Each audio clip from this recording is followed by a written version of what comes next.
Once again, warm welcome to everybody, as well as those who are joining us online. This morning, we have back with us Mr. Sim KT. He is doing a series on Peter. We had the first session last week. Today, he will continue on the series. Before I introduce the topic, let me read a short introduction of Pastor Sim. So, Pastor Sim is a Bible teacher and a writer of our Daily Bed Ministries. He's based in Singapore. He writes for several other ministries as well, like the Discover series and the Journey Through series devotion.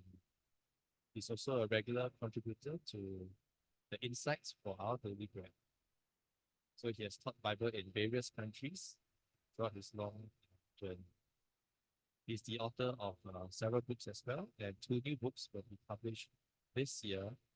I think that was last year, the I Am Sayings of the Gospel of John and Journey Through the series in Thessalonians. So it's our privilege really to have back with us. Today we are continuing our series on Peter.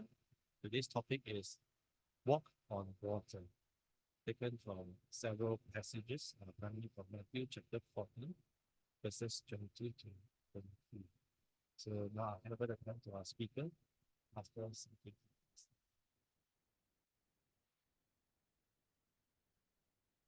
Good morning.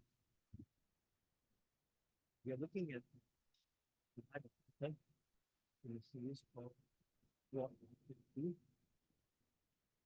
We will discover how that scripturally fit Peter and how it speaks for us as well. Last week we looked at the three calls of Peter. First call is conversion, second call is call to discipleship, and third call is a call to full-time Christian ministry. And we look at how Jesus taught him to being a full-time fisherman to become true follower of Jesus, and then finally to be a full-time person in God's word.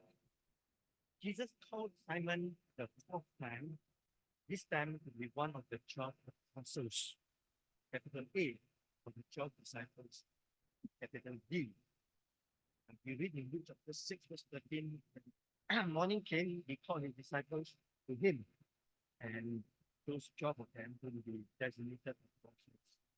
Simon Peter, then onward, now in your accounts concerning the commission of the 12 disciples, Simon's name is always top name. This morning, we want to see an episode which showed to us the growth of Peter as a full-time disciple and as an apostle of Jesus Christ.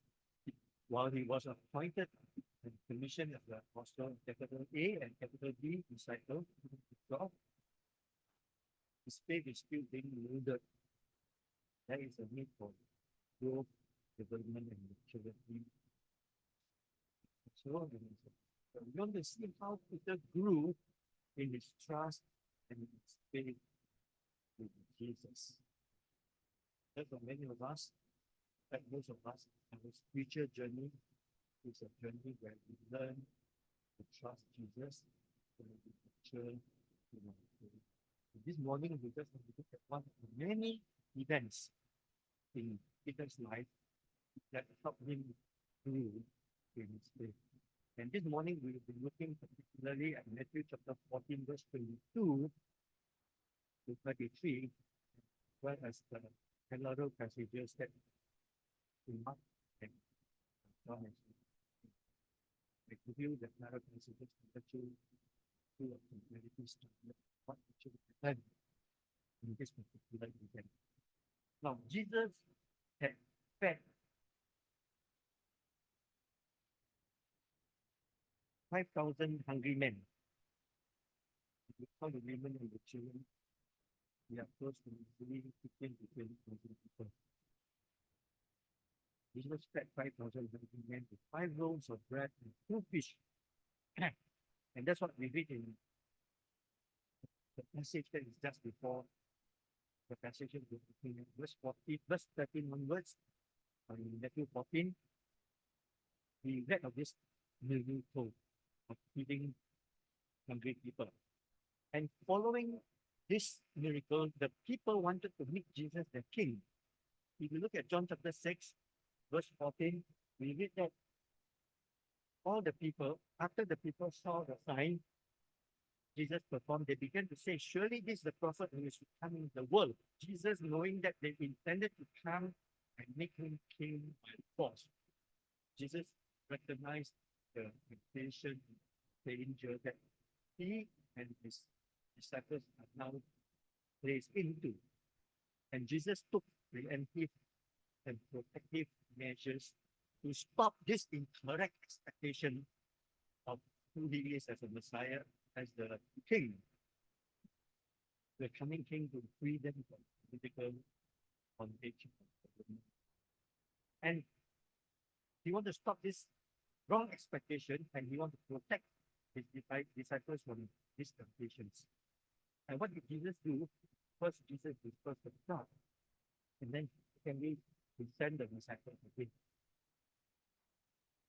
We look at Matthew 14, verse 22. Immediately, Jesus made the disciples get into the boat and go ahead of him to the other side while he dismissed the crowd.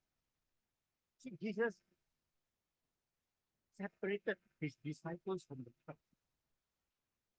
And he's not just sending the crowd away, he also sent the disciples away, making a big physical distance between the crowd and the so that they were not swayed by the crowd to make him king.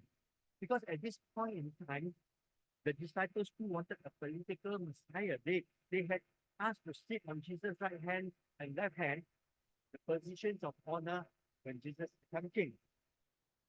And what is surprising here, or what is not surprising here, is that the disciples did not come to leave. They were enjoying that privilege of being on the right hand and left hand of the king. They did not want to leave, and that's the reason why Jesus made. The word made there means he insisted. He insisted that his disciples get into the boat and cross to the other side of the lake. You see what Jesus is doing there? He's making a physical distance between the crowd and his disciples because he wants to swell that expectation that is the political Messiah. And separating his disciples from the crowd was his way of protecting his disciples from temptation. And Jesus did the third thing. After all the physical action that he has taken, he did one more thing. He withdrew himself into the mountain. In verse 23, we read that after he had dismissed them, he went up to a mountain by himself to pray. Later that night, he went. See, physical protection is not enough. You just went up to the mountain to spend time with him. And I can bet your life, I can bet my life and your life that he's actually praying for his service. The disciples did not want to leave because Jesus ordered them to go. They left reluctantly. They obeyed the Lord unwillingly. And we look at what happened next when they actually obeyed the Lord. Obeyed. In verse 23, later that night, Jesus was there up in the mountain alone. And we read what is happening to the disciples as they took the boat and rowed the boat across to the other side of the lake. The boat was already a considerable distance from the land, buffeted by the waves because the wind was against it.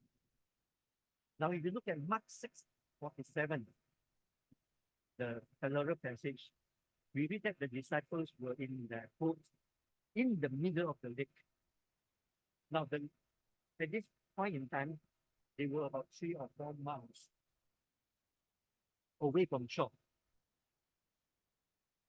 And Jesus was right up the mountain. What is surprising is that in verse 48, Mark 6, we saw that you were in serious struggle, rolling hard and struggling against the wind and the waves.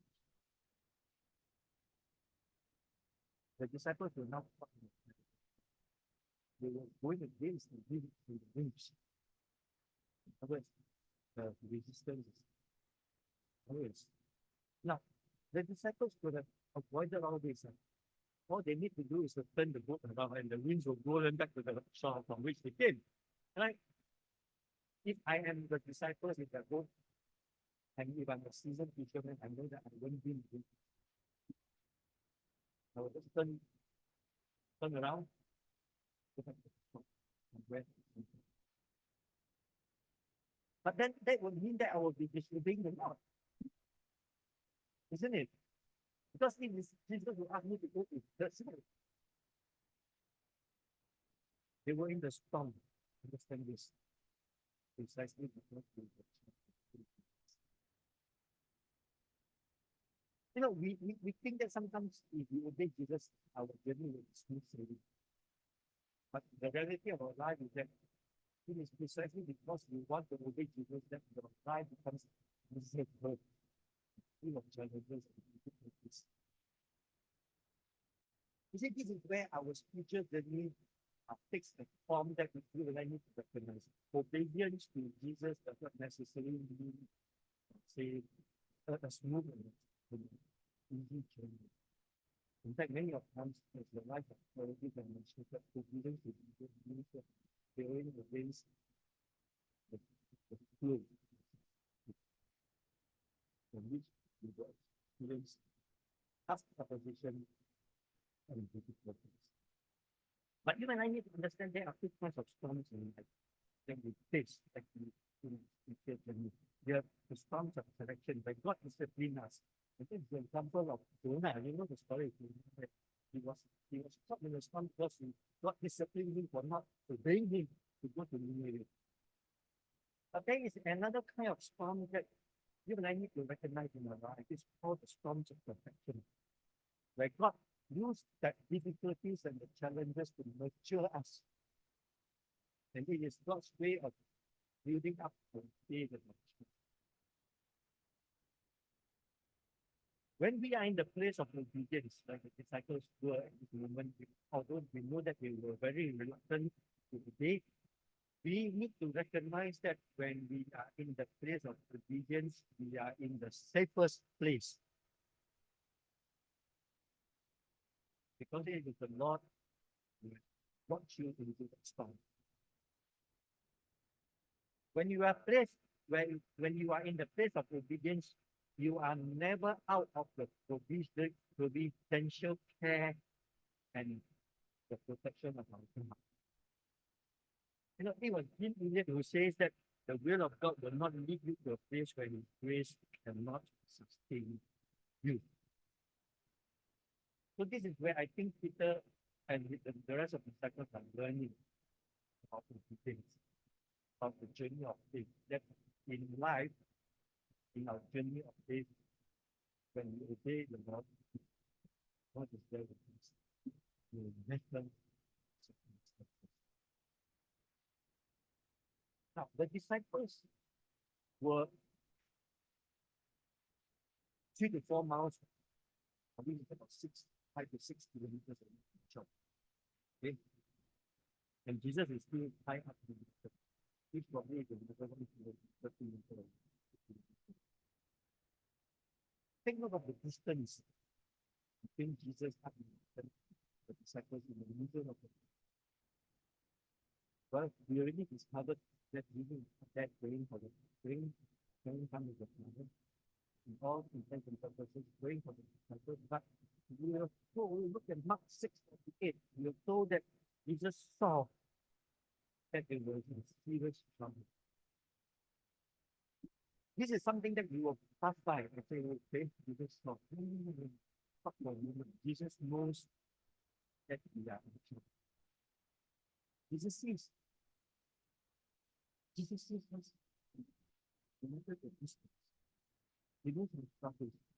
And this is why in the scriptures we read, like what the psalmist says to Psalm 121, the Lord watches over you. The Lord will keep you from all harm. He will watch over your life.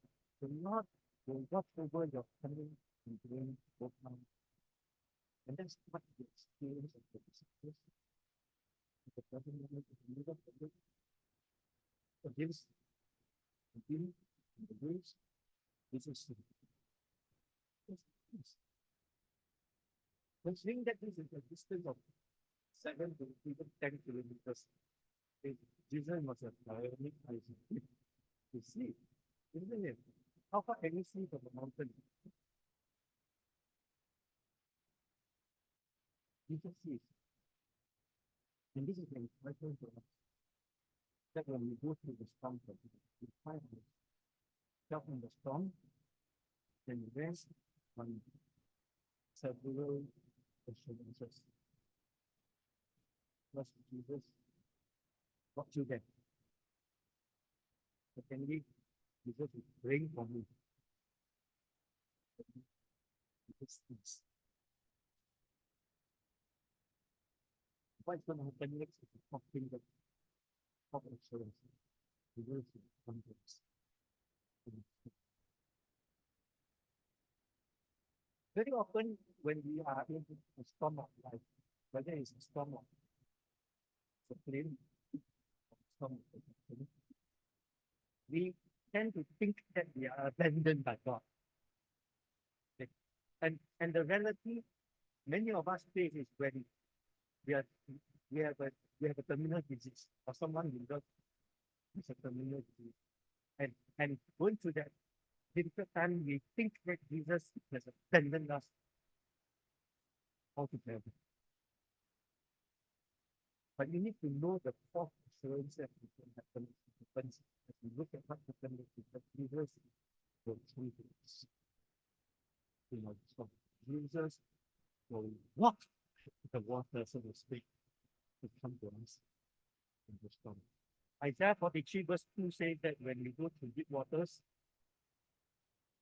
I will be with you.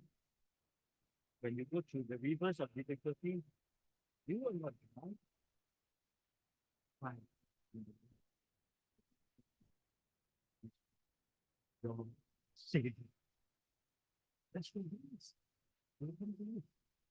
Whether it's baby water, whether it's deep waters, rivers of difficulty going against the flow of the tide and the wind and the rain and the waters, you will not drown.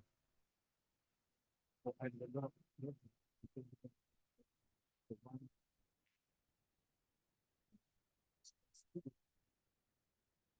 Now, the disciples took the boat out to the sea at evening time. It's usually it's because they know they have been fed.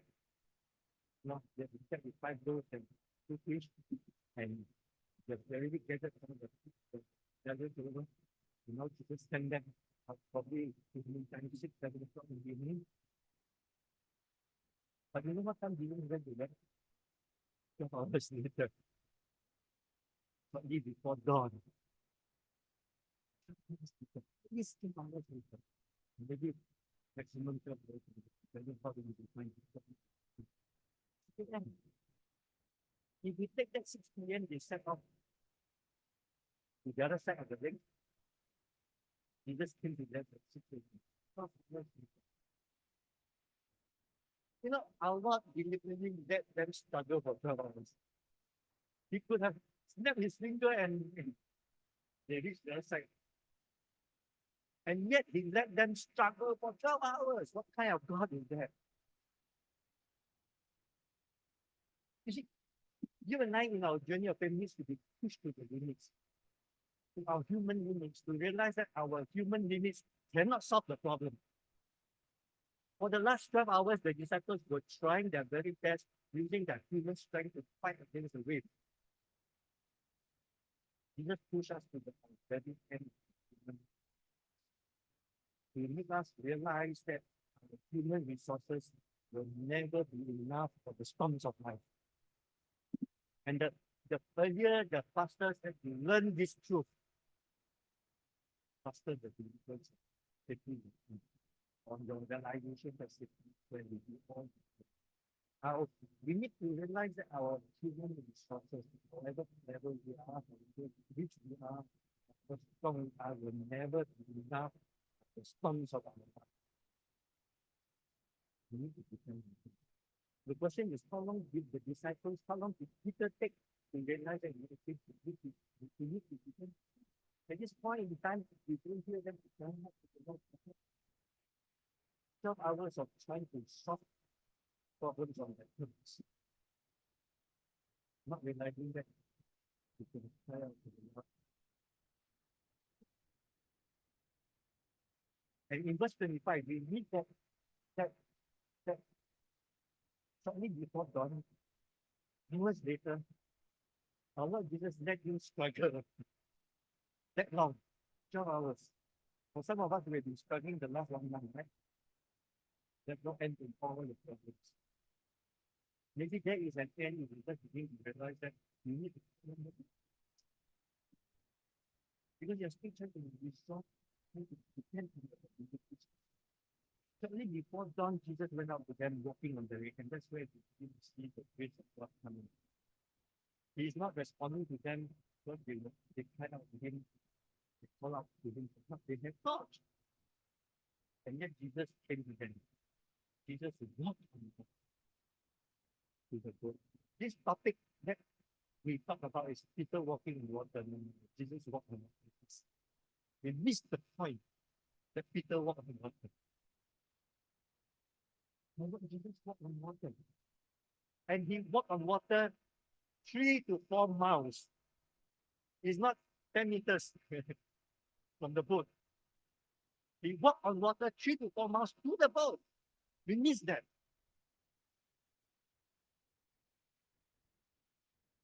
You know, if you realize that Jesus walked on water, you begin to realize who Jesus is. Because Jesus walking on water, he was doing something that in the Old Testament that God only can do. Walking on water is the prerogative of deity. Because in Job 9:8, God alone stretches out the heavens and treads on the waves of the sea. And so here, Jesus walking water is a picture that he is God. God, that he's doing what only God can do. And we miss it. We look at Peter. We miss nice walking. His statement declaring that he is God and he's coming to the rescue people. That's the God. That's the Jesus we need. That's the Jesus what we need even through this time. Because next time you are feeling down when you overwhelmed with the waves, tell yourself, Jesus walked with you. Not Peter walked on the water. Wrong focus. Now, again, 7 to 8 of the disciples were actually fishermen by trade, by profession. So therefore, they are seasoned fishermen. They have spent all their adult life and perhaps their childhood as an apprentice to their parents or to someone else. Because in those days, these trades are all by apprenticeship. So in many sense of the word, 7 to 8 of the disciples were actually people of the sea. They were professional fishermen. They have spent all their life in this lake. So they know the lake at the back of their hand. And we can conclude that they were not afraid of storms because they would have faced storms so often in fish.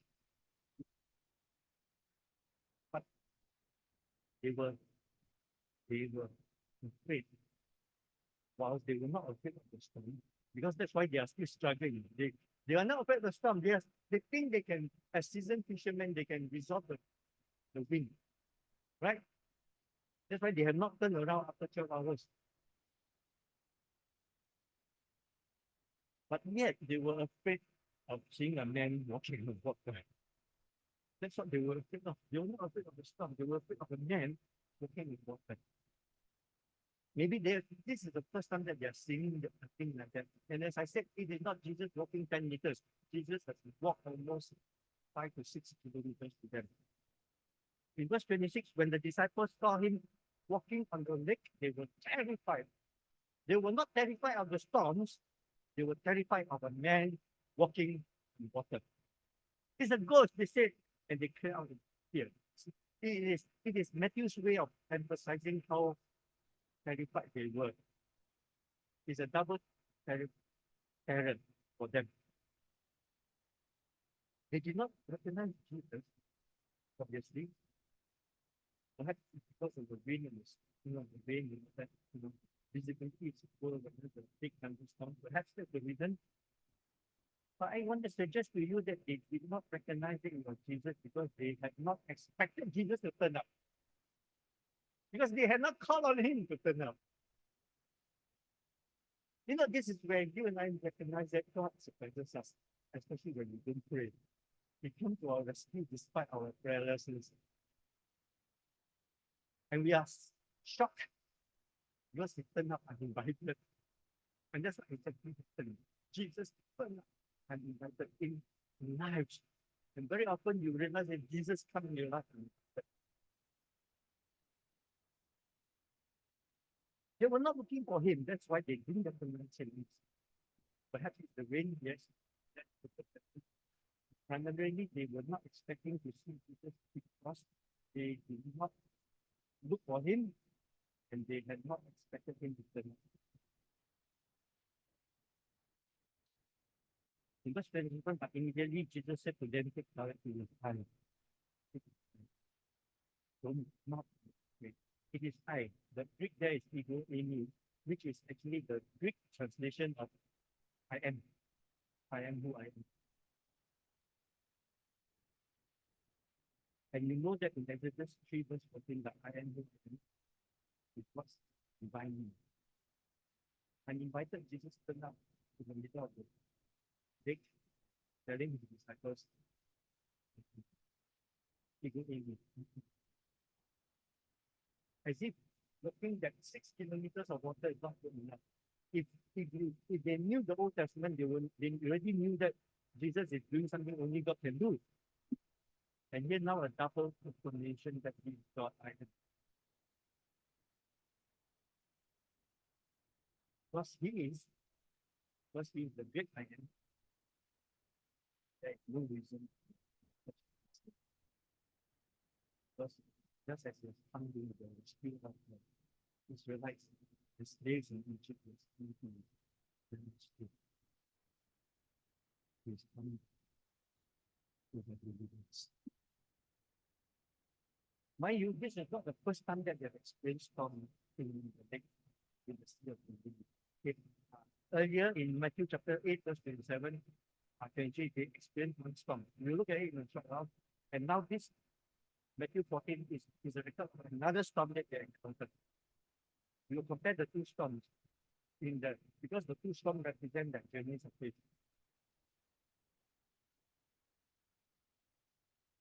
In the earlier storm, in Matthew 8, Jesus was in the boat with them.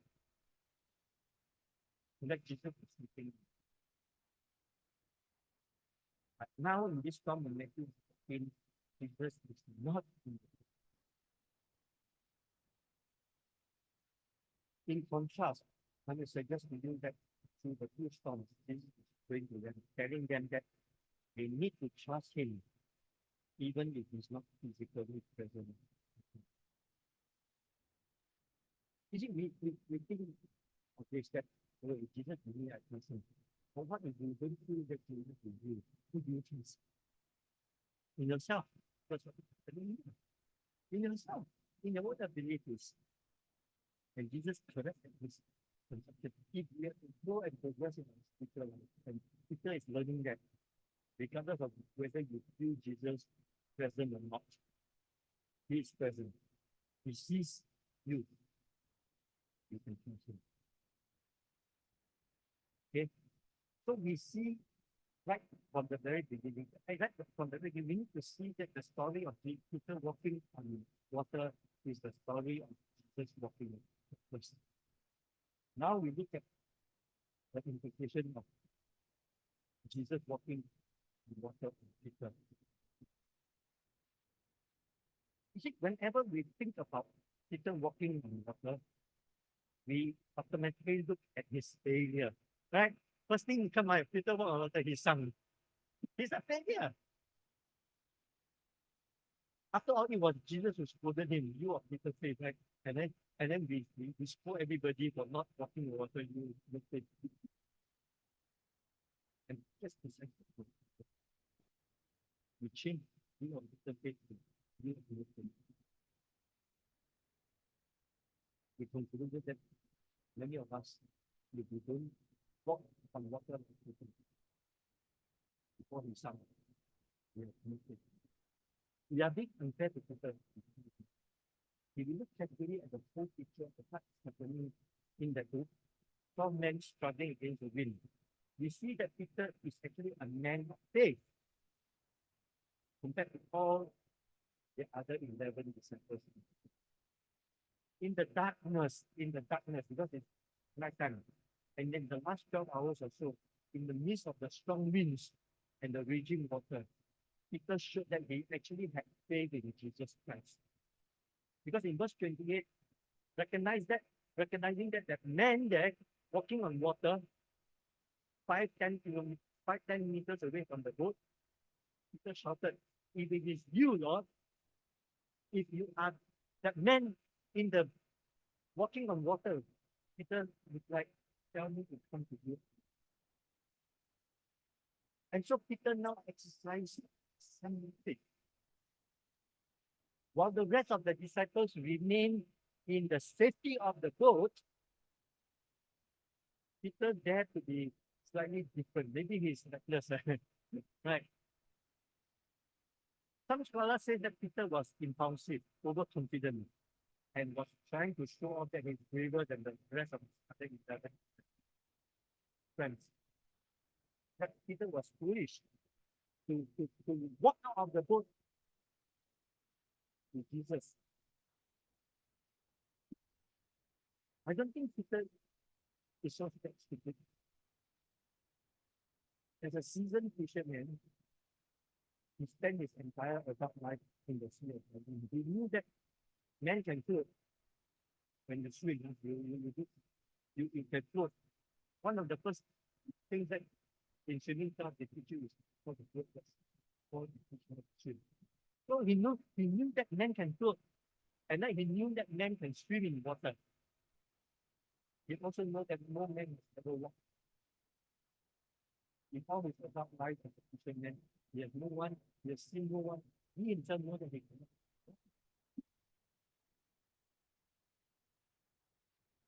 And he knew that the moment you step out of the boat, if you don't float, you don't pretend to float, you sink.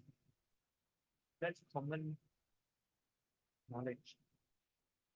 And there are strong winds, raging waves. It will throw you off track when you step out. You probably step out, you sink, and then perhaps you are step away to the other side. The boat. That is what Peter understood spiritually. And therefore, he must have known that the safest place is to remain in the boat. And yet, says he wanted to be filled.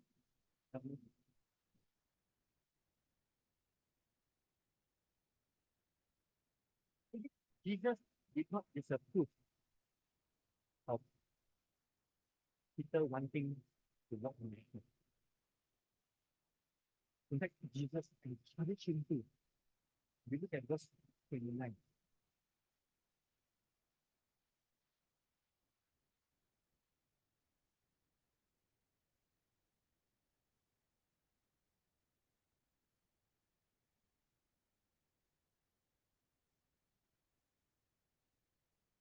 Come, he said. Peter got now up.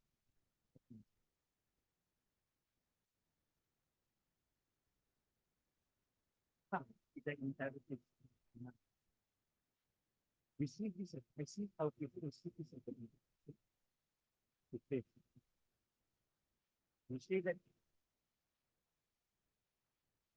if it is you, take this building faith. People say, take this to me. And Peter did. If Peter's motive is wrong, then they want to show off, that, which I think, then you have heard many a time, Peter wanted to show off that he's stronger than the rest. If Jesus is again encouraging, showing off, it's not. Because he is Jesus. I want to see that he is Jesus who is inviting him to faith, not to show off. If Peter's motive is wrong, I think Jesus will stop him and say, you stay in the boat. Don't come out. Anyone can sit in the boat and watch in the safety of the boat. Whatever it is, the boat is still the safest place to be in. The other alternative is out there in the water. Anybody can sit in the boat and watch.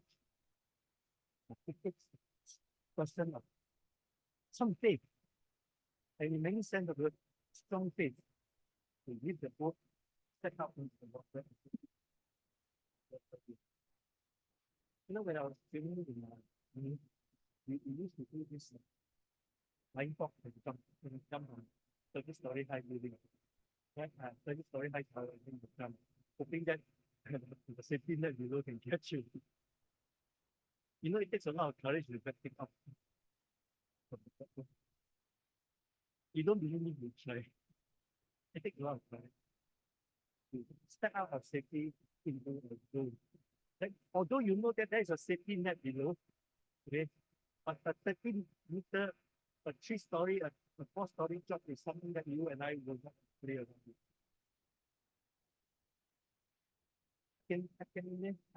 I took a lot of courage just to step out the safety of the company.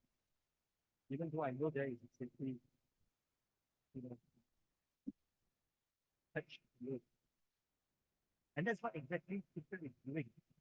He's out of the safety of the boat and he's taken to be under the God.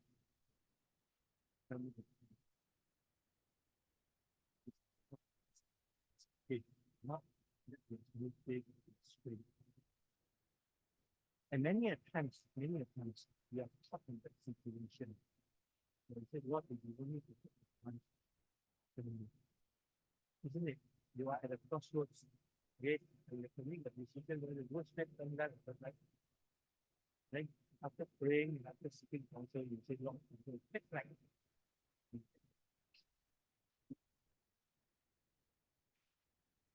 Then something else happened.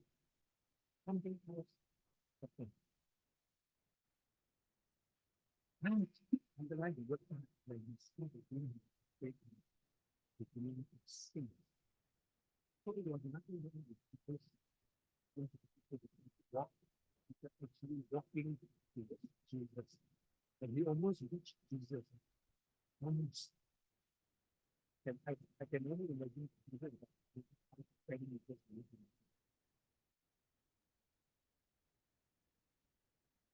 Instead of seeing Jesus,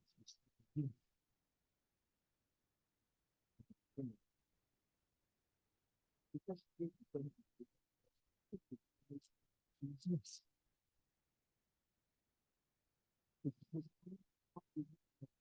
His own circumstances. Suddenly he realized that he's not in the city of the Lord. And suddenly he realized that he's in the dangerous water. The winds were beating against him. The waves were probably, making him unstable now. He looked at his circumstances instead of Christ. Mind you, the circumstances have not changed. It's the same set of circumstances for the last 12 hours or so. The strong winds and the raging waters have been there all the time. And yet suddenly, Peter begins to realize how dangerous it is. He began to sink. The moment he took his eyes off Jesus, the circumstances He's a God. That would be our experience too. When suddenly you're so afraid that you're facing, and you didn't even see. And and Peter and Jesus rebuked Peter. You are Peter's faith. It is this point that the rebuke came. Not that Peter wanted to walk. Peter trying to walk on water, failing to walk in the last stretch of that walk. Last stretch is almost near to the Lord already. Can be seen. And you are Peter's faith. You need to think. The word not there is reason, hesitation, uncertainty. Peter started out with the measure of strong faith. David. And that's one more thing that we need to learn from Peter. Peter knew that he was sinking. He knew that he was sinking. He took his eyes off the Lord, but he knew that. And Peter could have tried to save himself by swimming back to the boat, right? Again, if you are a swimmer and you find that you're in trouble, you try to swim to safety. He could have tried to swim back to the boat, maybe 5 to 6 meters swim, or he could have called out to the other disciples to throw him a lifeline, a float, right? And that's how you save people who are drowning. You throw a lifeline, you throw a float, and you try to catch the float. Peter could have done that, try to swim back to the boat, like ask his fellow 11 disciples there to swim in. He didn't.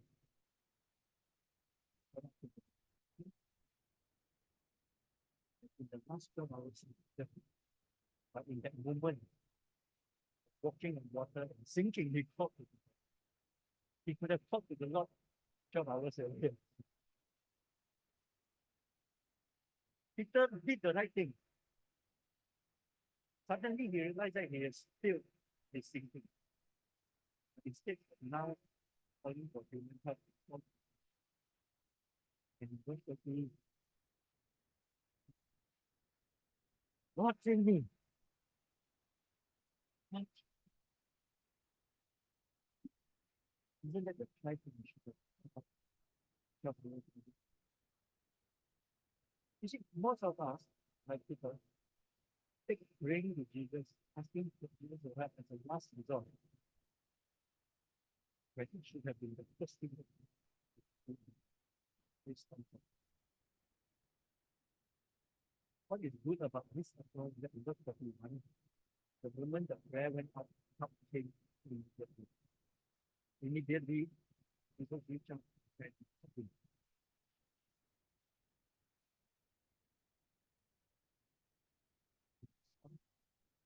him. Finally, the child was.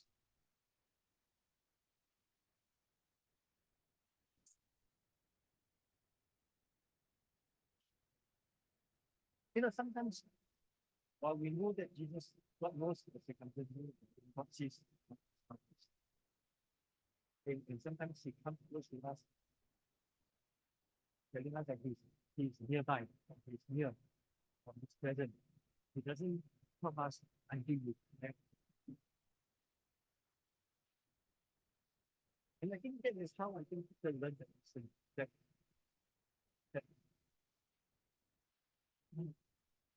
it's just problem is that we take some understanding.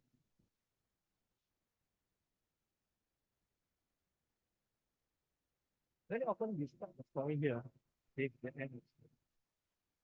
Our lesson is not yet complete because there are some more lessons. We must see what Peter did next. Peter stopped sinking after Jesus reached out to him. He stopped sinking. Peter did not drown. And I can imagine that Peter would continue to walk towards Jesus. And then, with Jesus holding his hand, both of them walked. That's the only that's the continuation of the story that we need to see. That together with Jesus, they walk back to the boat. But I'm pretty sure that Peter now holds Jesus' hand very tight. Better don't let go the moment I go and see.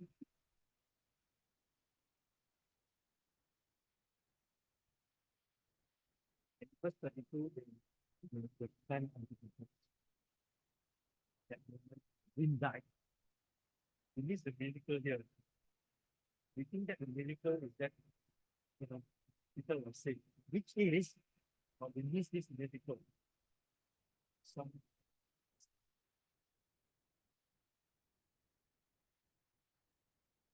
song that we miss.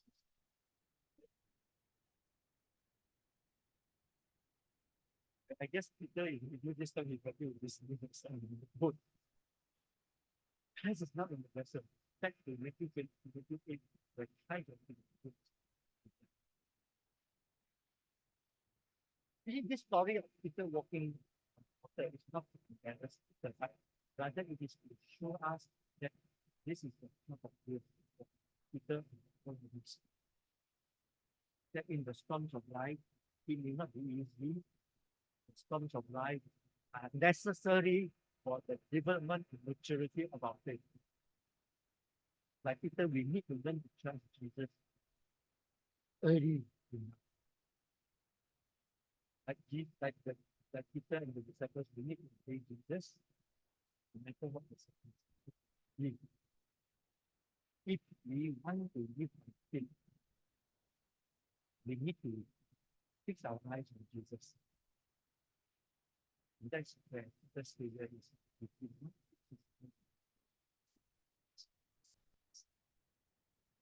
We need to fix Jesus who looks at this food. So, the one who protects us. And it comes about the that will be put to decide the next case for the next case. Because people have faith. People have more faith than you and I. People have more faith than the 11 is supposed to be. Because at the end of the day, although Jesus told him for having little faith, you really understand little faith is better than little. Isn't it?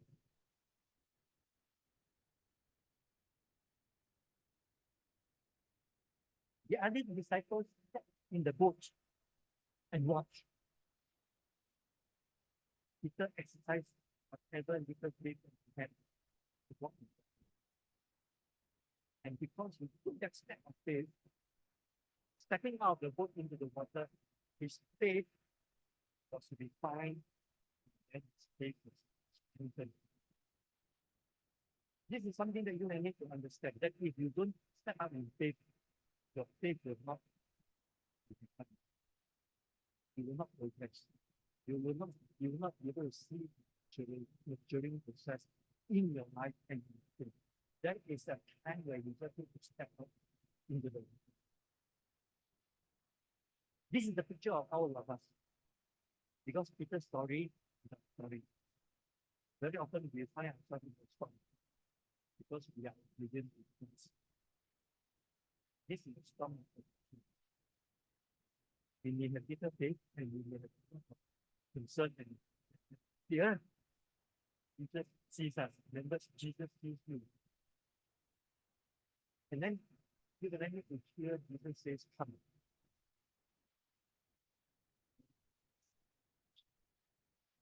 Even if it means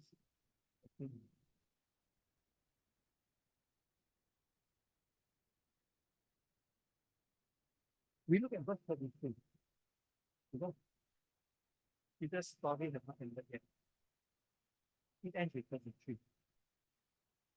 This is not the first time that the disciples have experienced a storm in life, in the Sea of Galilee. In Matthew 8:23, we read of that earlier account. But as I told you earlier, Jesus is in the boat sleeping with them. And the disciples in verse 25 went and woke him up and said, Lord, save us, we are going to drown.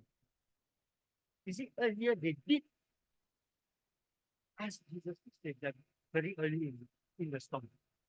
The moment they hit the storm, they put Jesus up and say, please save us. Perhaps it's because Jesus was in the midst. Jesus was physically present. So it was a constant reminder that they need to.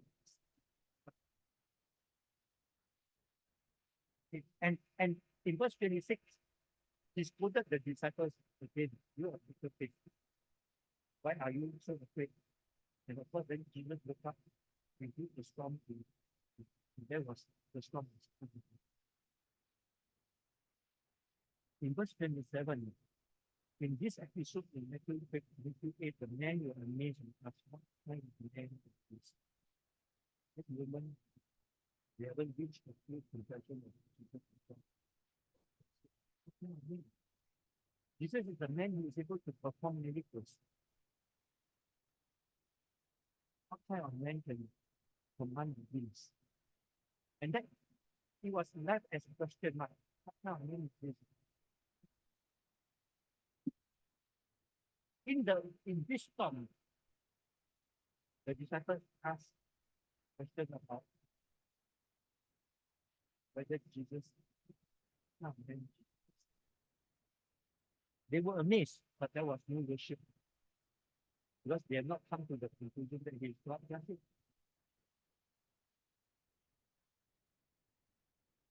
But in Matthew 14, it was a slight different conclusion. In verse 23, then those who were in the boat worship him, saying,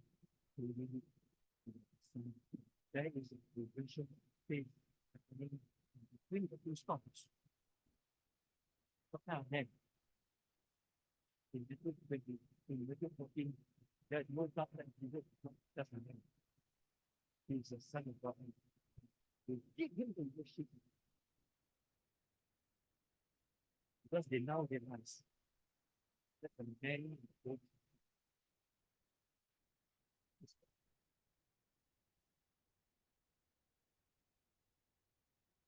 You and I need to come in our journey of faith to the storm of life. Okay? What kind of man is say that we will come? Because, as I said, the story of Peter walking on water is not Peter walking on water. It is God, because that is what only God can do, walking on water. Are you caught in the storm of life today?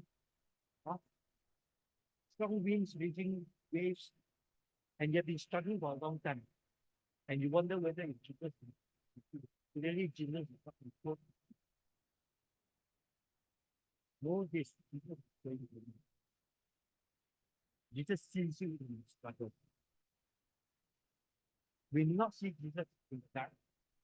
We may not be able to see Jesus because now the eyes are clouded with problems, emotions, but it doesn't matter. Jesus sees you. What is important is Jesus sees you. And third, Jesus will come to you in the storm and invited to the room.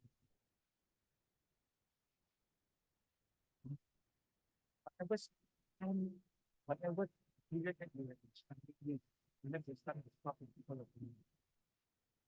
As I say, the disciples were not calling out to Jesus in the first words. They were trying to solve their own problems. They could have called out, as in the first episode, in Matthew 8, wake up Jesus, so to speak. Tell Jesus that it's not that Jesus doesn't know. It's that we feel to you need to call on him, Lord, save me. Then we need to realize that the storm that we face is to nurture us. As I said earlier, you need to distinguish between storm of correction and the storm of perfection. If it's a storm of correction, like Jonah, you need to repent. If it's a storm of perfection, you need to rejoice because you are being refined. Then you learn to worship worship in James this say that when troubles come your way, is the opportunity for wisdom. Because of faith is being tested. Let it grow. But when your endurance is fully developed, you will be perfect and complete. Second, that's exactly what we from we are being perfect. No matter whether you say you have little faith or no faith, whether faith is waver, you are being perfect. Trust in the outcome that God intended for you in life. You and I must understand that we cannot walk on water. The story of Peter walking on water is not that we can walk on water. We can't. But rather, you need to see the event that Jesus can walk on water. He's God. He's only doing what God can do.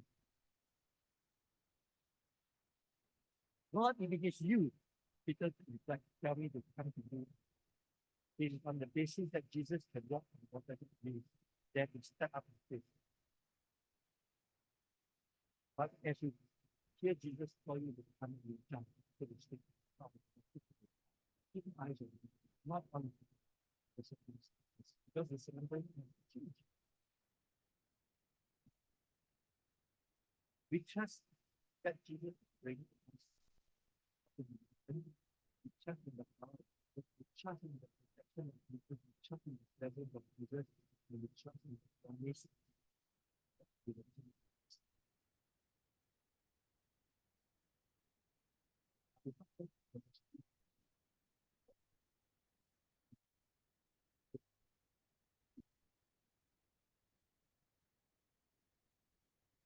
That's the lesson of Peter working. It's not that